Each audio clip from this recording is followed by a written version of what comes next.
Ilara stood in the corridor outside her father's door, her back pressed to the cold stone wall, her hands folded in front of her the way her mother had taught her, still, always still, no matter what you hear. Through the thick oak door she could hear two voices. One belonged to her father. The other belonged to a man she had never met, but whose name she had heard whispered in every room of the house for the past 3 weeks. Lord Cressmore. She had not been invited to the meeting. She had not been told what the meeting was about, though she already knew. She had found the debt papers in her father's desk 4 days ago, when she was looking for ink. She had read every page. She had put them back exactly as she found them, and she had not slept properly since. The number on those papers was not large by the standards of men like Cressmore. It was large by the standards of men like her father, men who had once been respectable and had spent 15 years becoming less so, one bad decision at a time. She pressed her ear slightly closer to the door. The girl is educated, her father was saying. Well-mannered. She would make a suitable addition to any household. A pause. I am not looking for an addition to my household, Cressmore said. His voice was smooth in the way that old, very still water is smooth. I am looking to collect what I am owed. The girl is the settlement. Those are my terms. Another pause. Longer this time. Of course, her father said. 2 words. That was all.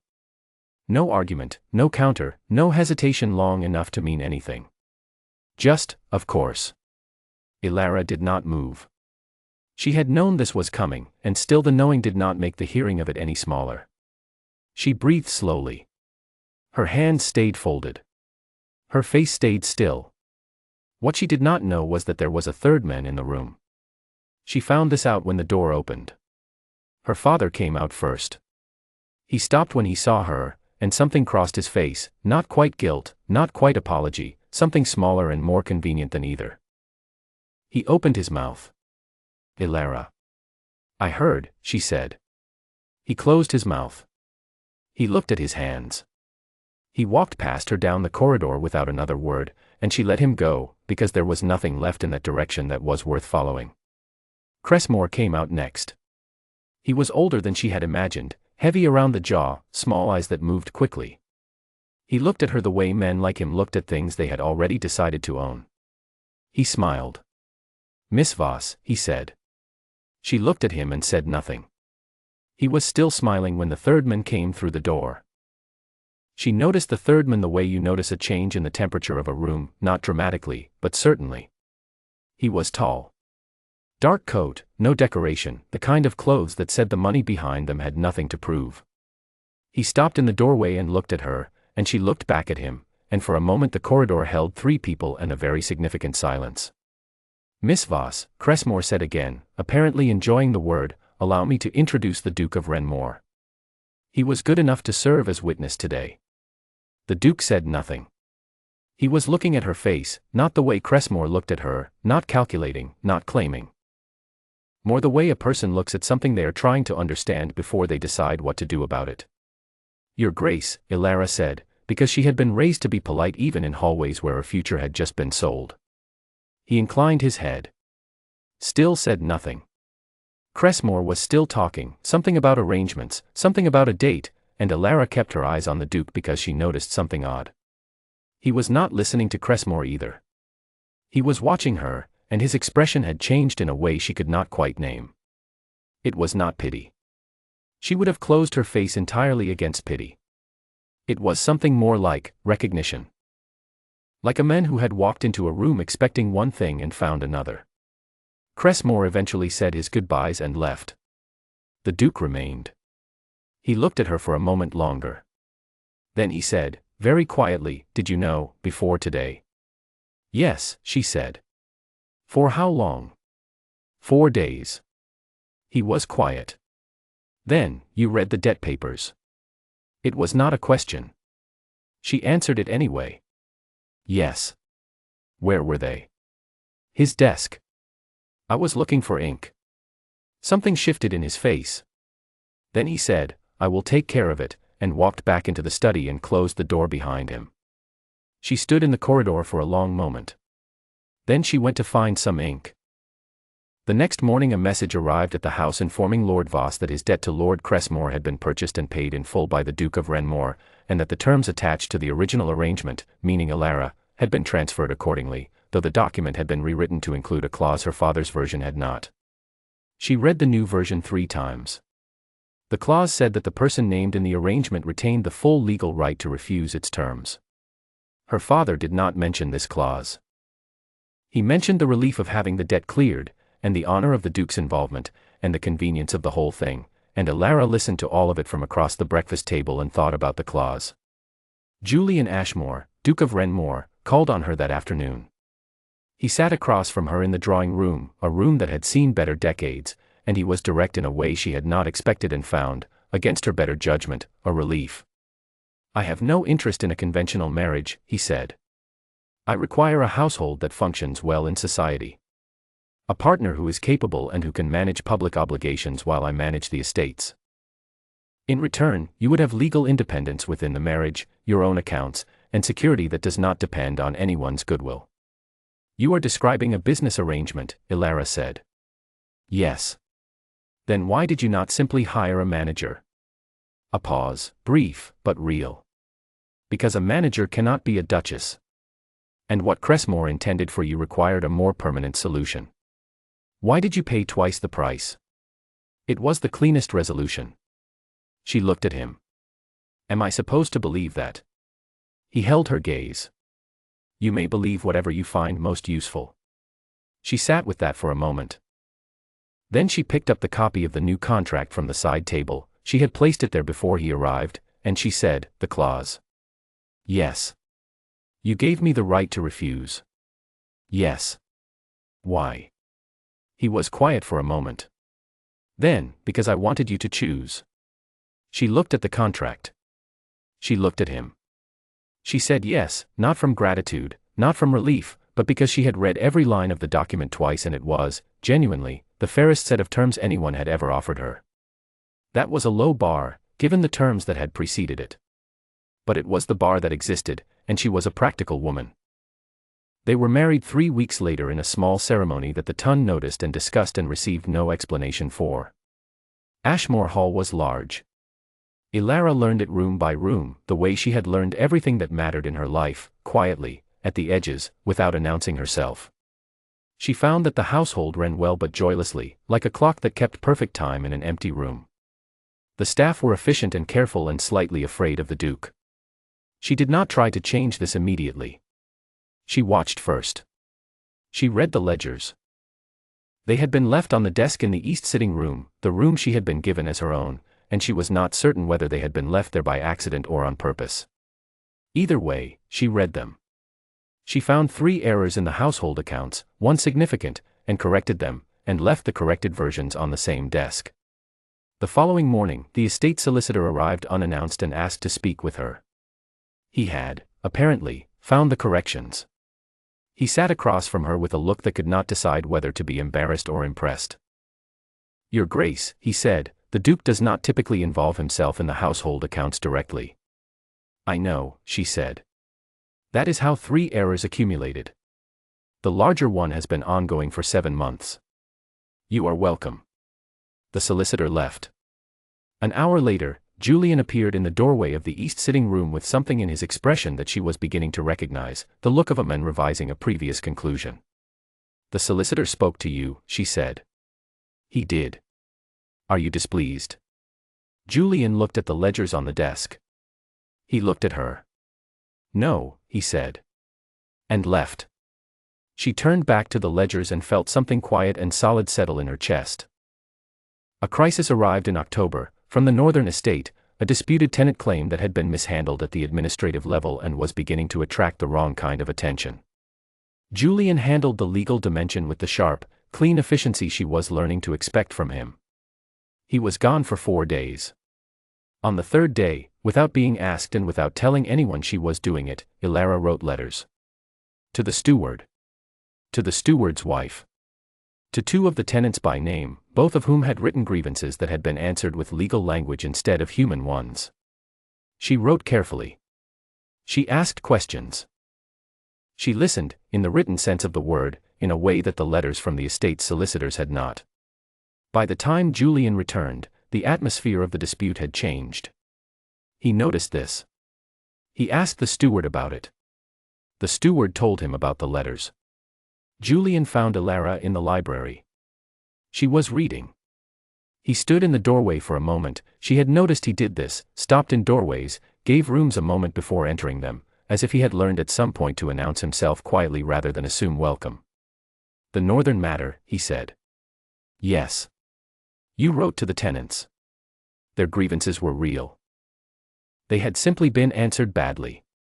He came fully into the room. Sat down across from her. "You did not tell me you were going to do that. You were not here." The situation was moving. "I made a decision." He was quiet for a moment. "It was the right decision." "I know," she said. He almost smiled.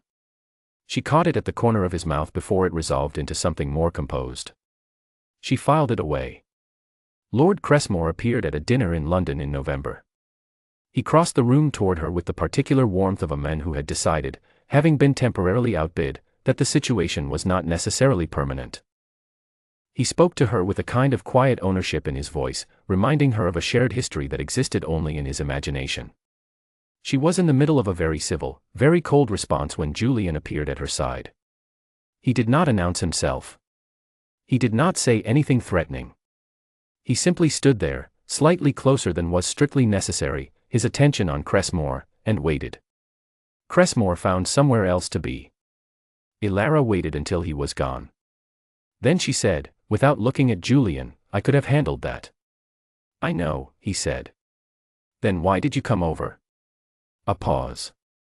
"I was cold," he said. "The fire is on this side of the room." She looked at him. He was looking at Cressmore's retreating back with an expression of perfect neutrality. She felt something rise in her chest, unexpected, warm, and entirely inconvenient. She laughed. It was a real laugh, the kind that arrived before she could decide anything about it. Julian looked at her. For a moment his face was simply open, no composure, no strategy, just a man looking at a woman who had surprised him. "You have a very good laugh," he said. She looked away. "Thank you," she said, and picked up her glass, and told herself firmly that the warmth in her chest was the wine and the actual fire and nothing else at all. Her father wrote in December. He needed money. The letter was long and careful and built its request in layers, the way her father had always done things, surrounding the difficult center with soft explanations until you almost forgot the center was there. She read it once. She folded it. She set it on the mantelpiece in the east sitting room. It was still there that evening when Julian came in to return a book he had borrowed from that room's shelves. He saw the letter. He looked at the handwriting on the outside. He put the book back without speaking. They sat together for a while, she with her own book, he with some correspondence, in a silence that asked nothing and offered everything. At some point she became aware that the letter was no longer bothering her, which was not the same as it having stopped existing. It was something else. It was the feeling of being in a room where she did not have to explain the things she was not saying. She did not reply to her father's letter. She found out the truth in January, through the estate solicitor, not through Julian. She was reviewing some older legal documents related to the marriage arrangement, looking for a specific clause, and she found instead a letter. It was addressed to Julian, dated 6 weeks before the meeting at her father's house. It was from a private inquiry agent. It detailed, in careful and unpleasant language, exactly what Lord Cressmore's previous arrangements had involved, the women, the outcomes, the pattern that the law had never quite managed to name correctly. Julian had known before he ever walked into her father's study. He had not come as a witness. He had come prepared. She put the letter down. She picked it up again. She put it down again. She found Julian in his study that evening and she closed the door behind her, which she had never done before, and he looked up from his desk and saw her face and went still. She told him what she had found. She used precise, quiet language, the language she used when she was most frightened, because fury that is spoken in a low voice carries further than fury that is shouted. She told him that she had built her understanding of herself within this marriage on the foundation of equal terms. That she had believed she came in knowing everything. That he had let her believe it. He did not argue. He did not apologize in the soft, convenient way her father had perfected. He said, I gave you the right to refuse because I needed you to choose freely. Not because you were grateful. Not because you had no options. Because I wanted it to be a real choice. She looked at him. You still let me believe it was a transaction. Yes. Why? Because if I had told you the rest, you would not have known whether you were accepting the arrangement or accepting the rescue. I needed you to be able to separate those things. She was quiet for a long time. What do you want now? She asked. He looked at her across the desk, across all the space they had been careful not to cross, and he said, when I walked into the corridor and saw you standing there, with everything you had just heard still sitting behind your eyes and your back straight and your hands folded, I understood something. Cressmore was trying to purchase something he would never have been able to value correctly. I paid twice the price because that is what it costs to value something correctly. Some things are not priced properly by men who only know how to take. The room was very quiet. You should have told me, she said. Yes, he said. I should have. She left that night without answering him. She needed 3 days. He did not come to find her. He did not send messages. He left a book on her desk the second morning, the one she had mentioned wanting, in passing, in a conversation 6 weeks ago. It meant he had been listening 6 weeks ago. On the third day, she went to him. She sat down across from him in the same study where she had confronted him, and she said, I have new terms. He put down his pen. Tell me. I am your partner. Your equal. Your wife in every meaning of the word. You will not manage me. You will not make decisions about what I can handle. You will not protect me from information I am capable of processing. Agreed. And you will not, she said, more quietly, let me believe things are less than they are. Not to spare me. Not for any reason. He held her gaze. Agreed. She sat for a moment. Then, would you have told me eventually? Yes. When? When I was certain you would know it was not an excuse. She looked at him for a long time. Then she said, I would have said yes. That first morning. Even if I had known everything. Something moved across his face, quiet and real and carefully contained. I know, he said. How do you know? Because you read the contract, he said. Twice. And you said yes to the terms, not to me. That is the kind of person who makes genuine choices. She looked at him. He looked back. Neither of them said anything else, because neither of them needed to.